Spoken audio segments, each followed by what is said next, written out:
Review, and for that, William Hildebrandt is here. Hello. Morning, Jade. Let's start by taking a look at how the French press is covering the story of French President François Hollande splitting with Valérie Trierweiler. It's quite interesting. If we look at the front page of L'Opinion, it's a striking photo of Trierweiler walking off, and the headline says, "Le président des bisous, c'est fini." Now, this is a nickname that was given to Hollande that sort of implies innocence. The bisous, of course, are those two kisses they do on the cheeks here in France. And they're saying François Hollande can no longer be looked as sort of this innocent president. His dirty laundry is out in the public, and now we know that he's no longer this sort of innocent or naive president moving forward. All right, it's certainly an interesting front page. What about the other papers here in France? It's quite remarkable how they're treating it differently. It's on many front pages, but tucked away in the corner or hidden in a strap at the top.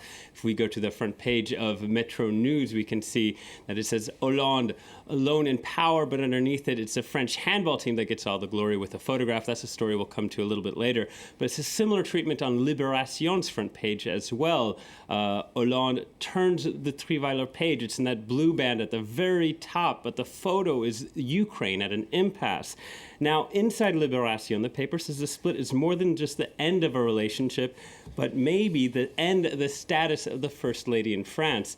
It says that this role is archaic and that many people don't see the point of it anymore. It cites a poll that 3/4 of the French public say that this issue, this sort of like relationship, the way it ended and whatever is in store for Hollande next moving forward, is a private matter and should remain so.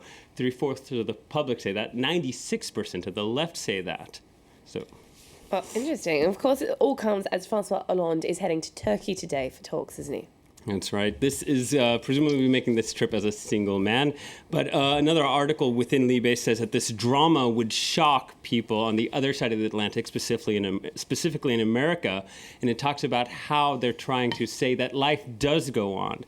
So what we see is a new beginning for Trierweiler in the article within Libé, but also a new beginning for Hollande, who hopes to turn this Trierweiler page. And as he's negotiating with Turkey on a number of different issues, it's a first visit by a French president in 22 years there. Meanwhile, Trierweiler is heading to India to promote a French charity. Now, she was accompanied by a presidential bodyguard, but she's still traveling as a private civilian. But now they're saying basically what we're seeing here, life goes on for the two people leaving very different roles.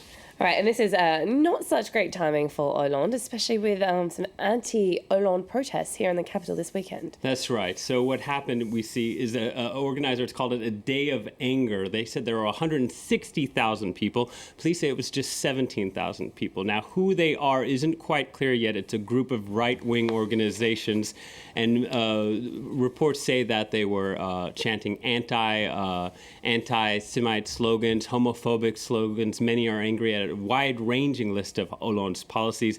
A reporter from Libération was there covering the topic, and she said she herself was a victim of some of this verbal assault, and it's one of these things we're looking at, trying to figure out who these people are. Well, on Facebook, they had a page where people could join the demonstration, the movement, and they had 30,000 people sign up for it.